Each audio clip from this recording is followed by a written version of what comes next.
എന്താ വിശേഷം? അപ്പ അറിഞ്ഞില്ലേ? ശ്രീ ജോൺ ബ്രിട്ടാസിന്റെ ദീർഘമായ പ്രഭാഷണം മുഴുവൻ ഞാൻ കേട്ടു.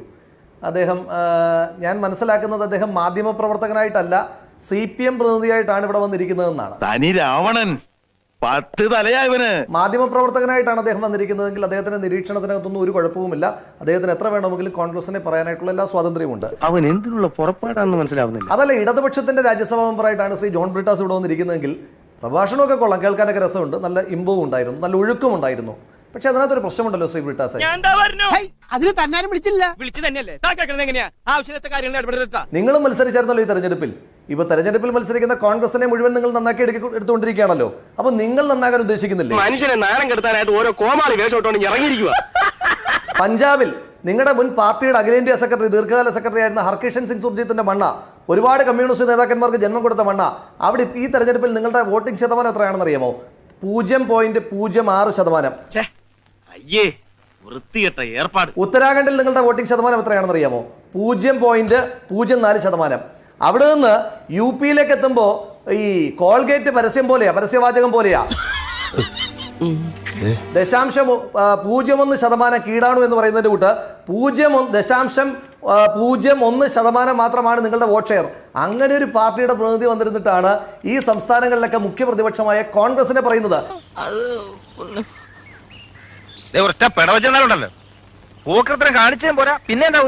ഷാനി പറയട്ടെ, MT രമേശ് പറയട്ടെ, മാധ്യമ നിരീക്ഷകർ പറയട്ടെ, ഞങ്ങളെക്കാൾ പരാജയപ്പെട്ട് നിൽക്കുന്ന ഒരു CPM പ്രതിനിധിക്ക് എങ്ങനെയാണ് ഞങ്ങളെ വിമർശിക്കാൻ കഴിയുന്നത്? പിന്നെ താങ്കൾ പറഞ്ഞു ഈ തിരിച്ചുവരവിന്റെ സൂചനയെ പറ്റിയൊക്കെ പറഞ്ഞു.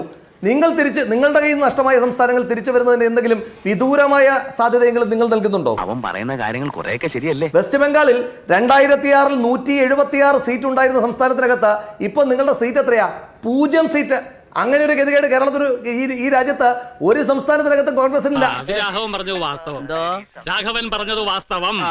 34 വർഷം നിങ്ങൾ ഭരിച്ചിരുന്ന ഒരു സംസ്ഥാനത്തിനകത്ത് ഇപ്പം നിങ്ങളുടെ സീറ്റ് വട്ടപൂജ്യമാണ്. അവിടെ ഒന്നാമത്തെ കക്ഷി തൃണമൂൽ കോൺഗ്രസ്, രണ്ടാമത്തെ കക്ഷി BJP, അമിത്ഷായും നരേന്ദ്രമോദിയും കയറി നിരന്തരമായി ഫാഷിസ്റ്റ് വരവലുകൾ നടത്താൻ ശ്രമിക്കുന്നു. നിങ്ങൾക്ക് എന്തെങ്കിലും പ്രതിരോധം നടത്താൻ കഴിയുന്നോ?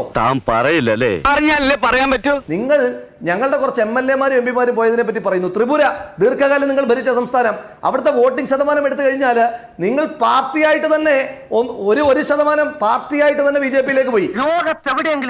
ഞങ്ങളുടെ ഏതാനും നേതാക്കന്മാരാ പോകുന്നത്. നിങ്ങളുടെ പാർട്ടി തന്നെ BJP-യിലേക്ക് കുത്തിയൊലിച്ചു പോയി. ബാക്കിയുള്ള ആളുകൾ ഇനി നിങ്ങൾ തിരിച്ചുവരവ് നടത്താൻ തീരുമാനിച്ചാൽ കേരളത്തിൽ കുഴിമന്തി വ്യാപാരം തകർന്നു പോകും. കാരണം ബാക്കിയുള്ള സഖാക്കന്മാർ കേരളത്തിൽ വന്ന് കുഴിമന്തി അടിച്ചുകൊണ്ടിരിക്കുക, നിങ്ങളുടെ ഏരിയ തലത്തിലൊക്കെയുള്ള ആളുകൾ. എല്ലാം ഇയാൾക്കറിയാം, ശരിയല്ലടോ? അതെ അതെ ശരിയാണ്. ഇവിടെ താങ്കൾ ഒരു മാധ്യമ പ്രവർത്തകനായിട്ട് പറയുകയാണ്, എനിക്ക് ചില വിവരങ്ങളുണ്ട്, കുറെ കോൺഗ്രസ് നേതാക്കന്മാർ BJP-യിലേക്ക് പോകാൻ ആഗ്രഹിക്കുന്നു. സാർ, നിങ്ങൾക്ക് BJP-യെ പറ്റി ഇത്ര ആശങ്കയുണ്ടെങ്കിൽ ആരാണ് സാർ ഇന്ത്യയിൽ BJP-ക്ക് വളം വെച്ചു കൊടുത്തത്?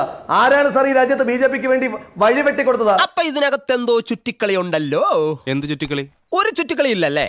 ശരി. ഈ രാജ്യത്ത് പഴയ ചരിത്രത്തിലേക്ക് ഞാൻ പോയി കഴിഞ്ഞാൽ VP സിംഗിന്റെ സർക്കാരിനെ പുറത്തുനിന്ന് പിന്തുണച്ച് നിങ്ങൾ രണ്ടുപേരും കൂടെ ചേർന്നുകൊണ്ട് നടത്തിയ പിന്നെ വ്യാഴാഴ്ച തോറുമുള്ള അത്താഴങ്ങളെ പറ്റി പറയേണ്ടി വരും. ഇത്രയും നല്ല ചാപ്പാട് അടുത്തിടെ കഴിച്ചിട്ടില്ല. ഈ 5 സ്റ്റാർ ഹോട്ടലിലെ ഭക്ഷണത്തിനിടയിൽ ഒരു ഹോംലി മീൽസ്. നിങ്ങൾ BJP-ക്ക് ആദ്യമായി ഈ രാജ്യത്തിന്റെ ഭരണത്തിൽ പങ്കാളിത്തം ഉണ്ടായിരുന്നത് പുറത്തു നിന്നായാലും VP സിംഗ് മന്ത്രിസഭയാ. ആ VP സിംഗ് മന്ത്രിസഭ ഉണ്ടാക്കിയ ആളുകൾ നിങ്ങൾ കൂടി ചേർന്നിട്ടാ. അപ്പൊ BJP-ക്ക് ഇന്ദ്രപ്രസ്ഥത്തിലേക്ക് വഴിയിട്ട് കൊടുത്ത ആളുകൾ നിങ്ങളാണ്. നിങ്ങളാണോ പറയുന്നത്? വലിയ തെറ്റായി പോയെന്ന് എനിക്ക് ഇപ്പൊ തോന്നുന്നു.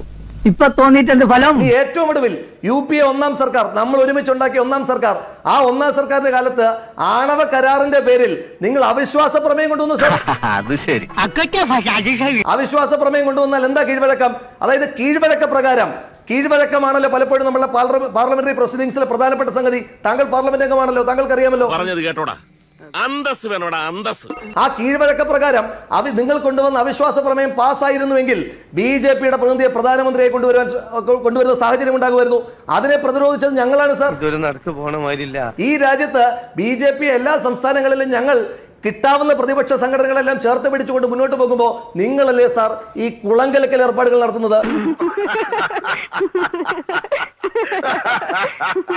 ഈ കഴിഞ്ഞ പാർലമെന്റ് തെരഞ്ഞെടുപ്പിൽ കേരളത്തിൽ 19 സീറ്റിലും തോറ്റു തുന്നമ്പാടി നിൽക്കുന്ന പാർട്ടിയുടെ സെക്രട്ടറി ആയിരുന്ന കോടിയേരി ബാലകൃഷ്ണൻ കേരളത്തിലെ പൊതുജനങ്ങളോട് പറഞ്ഞ എന്താണെന്ന് അറിയാമോ? തോറ്റത് ഞങ്ങളല്ല, ജനങ്ങളാണെന്ന് പറഞ്ഞ അത്ര വലിയ ന്യായീകരണമൊന്നും കേരളത്തിന്റെ സ്വപ്നത്തിൽ പോലും ഒരു നേതാവും പറഞ്ഞിട്ടില്ല. ആ നിങ്ങളാണോ സാർ ഞങ്ങളെ പറ്റി ഇങ്ങനെ പറയുന്നത്? പിന്നെ കുടുംബാധിപത്യത്തെ പറ്റിയൊക്കെ നമ്മളിപ്പോ പ്രത്യേകമായ സാഹചര്യത്തിൽ പറയാതിരിക്കുന്നതായിരിക്കും എല്ലാ തരത്തിലും താങ്കൾക്ക് നല്ലത് എന്നാണ് എനിക്ക് സൂചിപ്പിക്കാനായിട്ടുള്ളത്. ഇനി നിൽക്കേണ്ട രാഹുൽ മാങ്കൂട്ടത്തിലിനെ അറസ്റ്റ് ചെയ്യണം. കാരണം അദ്ദേഹത്തിനെതിരെ പോലീസ് വകുപ്പ് ചുമത്തിയത്. ഏത് വകുപ്പ് പ്രകാരമാണ് ഇയാൾ അറസ്റ്റ് ചെയ്തിരിക്കുന്നത്? എന്താണ് പ്രതിയുടെ പേരിൽ ചാർജ് ചെയ്തിരിക്കുന്ന കുറ്റം? എനിക്കറിയണം. അതുകൊണ്ട് അറസ്റ്റ് വേണ്ടത് തന്നെയാണ്. പക്ഷെ ഈ രീതിയിലുള്ള അറസ്റ്റും ഇത്തരത്തിലുള്ള കൊണ്ടു നടക്കലും ഇതിന്റെയൊക്കെ ആവശ്യമുണ്ടായിരുന്നു. അത് ഒഴിവാക്കാവുന്നതല്ലേ? ചേട്ടന് ഭയമുണ്ടോ? നാളെ എടുത്താൽ മതി എന്ന് വിചാരിച്ചതാ, പക്ഷെ കിടന്നോ അത് ഈ ചൂടിന്റെ. ബഹുമാനപ്പെട്ട പ്രധാനമന്ത്രി നരേന്ദ്രമോദിക്ക് അദ്ദേഹത്തിന്റെ ഏതോ ഔദാര്യം കൊണ്ടാണ് കേരളത്തിൽ എന്തോ കുഴപ്പമില്ലാതെ നടക്കുന്നത്. അല്ലെ NIA അങ്ങ് വിഴിക്കണേ ഇന്നിക്കൂടെ ചർച്ച പറയുന്നത് കേട്ടു. ശരീരത്തിനുള്ളിൽ നിന്നും അനർഗളം നിർഗളിക്കുന്ന ഒരുതരം വൈറസുകളാണ് ഇതിന് കാരണം. ഒരു ഔദാര്യം ആവശ്യമില്ല. നരേന്ദ്രമോദിക്ക് വല്ലാത്ത തിരക്കുണ്ട്. ബിൽക്കിസ് ആ കേസിലെ കുറ്റവാളികളെല്ലാം രക്ഷിക്കുക തുടങ്ങിയ ഭാരിച്ച പണികൾ അദ്ദേഹം ചെയ്തുകൊണ്ടിരിക്കുക. ആരെ കാണിക്കാനാണ് ഈ കോപ്രായം കാണിക്കുന്നത്? നരേന്ദ്രമോദിയുടെ ഔദാര്യത്തെ കുറിച്ചൊന്നും പറയേണ്ടതില്ല.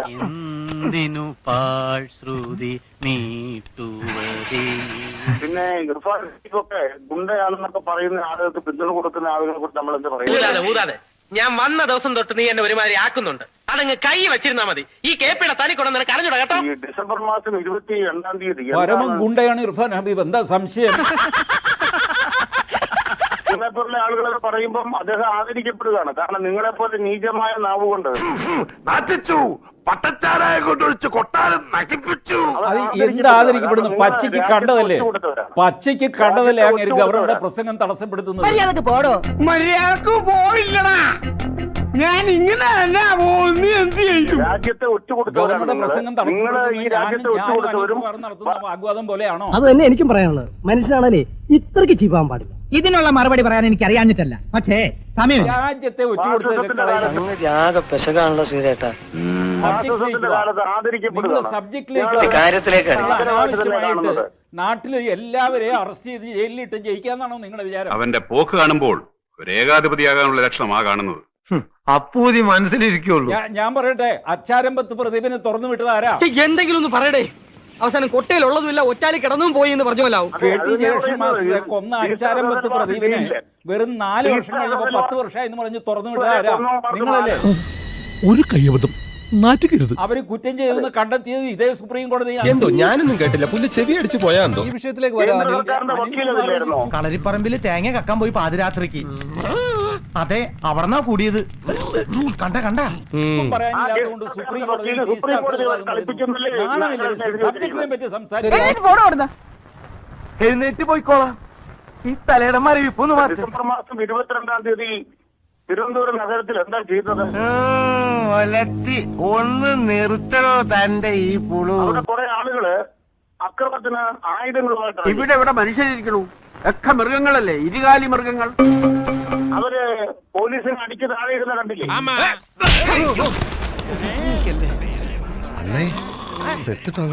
ഏതെല്ലാം തരത്തിലാണ് കടന്നാക്രമണം നടത്തിയത്? സർക്കാരിന്റെ കാര്യം ഇവിടെ മുന്നിൽ പോകരുത്. അവരുടെ പരിഷ്കാരങ്ങളാ ഞങ്ങൾ ഗതികേട്ടിലെത്തിച്ചത്. ഒരു നാട് ഭരിക്കാൻ വലിയ കഴിവൊന്നും വേണ്ട, പക്ഷെ ഒരു നാട് മുടിക്കാൻ കഴിവ് വേണം. 6 ഇഞ്ച് നീങ്ങി ഒരു ചുവന്ന സ്വിച്ച് കാണുന്നുണ്ടോ? കാണുന്നുണ്ട്. ഈ സ്വിച്ചിന്റെ കാര്യമാണ്.